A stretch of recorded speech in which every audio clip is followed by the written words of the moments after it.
বরের মুখে সাদা দাড়ি মানে আবার ভুল? না, এইবার আর ভুল না। অ্যাকচুয়ালি কী হয়েছিল, অনেক সময় এরকম হয়ে থাকে, আমরা যে ফটোটা রিসিভ করি মানে যেটা রেফারেন্স দেখে আমাদের আঁকতে হয়, সেইটাতে মানুষের মুখটা যেরকম দেখাচ্ছে হয়তো রিয়েল লাইফে তার মুখটা সামান্য ডিফারেন্স হতে পারে, অনেক সময় এটা হয়ে থাকে।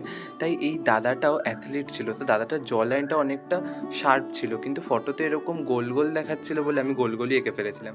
কিন্তু পরবর্তীকালে দিদিটাকে ফটোটা পাঠাতে দিদিটা আমাকে বললো যে তুমি কি একটু তাই শার্প আমি করে নিজের দেবে? থেকে চেষ্টা করলাম, যতটা পারলাম ঠিক করলাম।